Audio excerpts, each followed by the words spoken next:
আছে তালা কেন? চাবি আছে, সময় তো খুলে টাকা বের করে নেয়। তাহলে তালা মারে কেন? তুই বুঝবি না বাপ।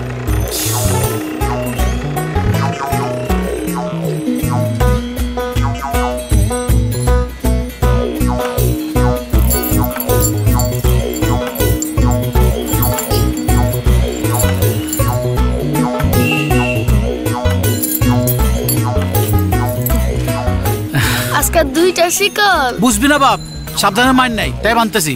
চল। এই নে টিফিনের টাকা। মানি ব্যাগও শিকল। বেশি কথা কইস না, চোর বাটপারে কি অভাব আছে নাকি? না ভাই, সবাই খারাপ না, অনেক ভালো মানুষও আছে। মানে?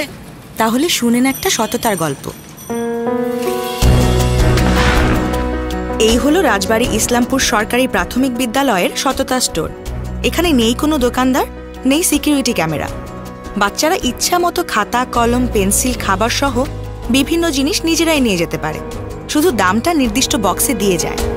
যে অপরকে ফাঁকি দেয় সে নিজেকেই ফাঁকি দেয়, এই প্রতিপাদ্যকে সামনে রেখে এবং শিশুদেরকে সৎ, যোগ্য, আদর্শ মানুষ হিসেবে গড়ে তুলতে আমি আমার এই সততা স্টোরের কার্যক্রম শুরু করেছি। আমি এই শিক্ষাদানের মাধ্যমে এবং ওদেরকে মোটিভেশনের মাধ্যমে আমি এখন দেখতে পাচ্ছি যে ধীরে ধীরে এই প্রতিষ্ঠানটি লাভের মুখ দেখছে।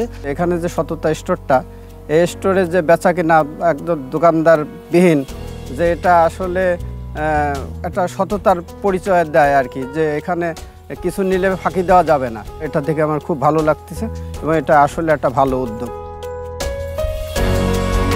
আজকের শিশুরা আগামীর পথ প্রদর্শক, তাদের জন্য এমন উদ্যোগ সত্যিই অনুপ্রাণিত হওয়ার মতোই। তাই আপনার যদি জানা থাকে সততা আর সৎ মানুষের এমন সব গল্প, তাহলে আমাদের সাথে হ্যাশট্যাগ দিয়ে ইন্সপায়ারিং পিউরিটি লিখে শেয়ার করুন কমেন্ট বা ইনবক্সে, আর আমরা সেসব গল্প দিয়ে অনুপ্রাণিত করব সবাইকে। ফ্রুটিকা, একটু বেশি পিওর।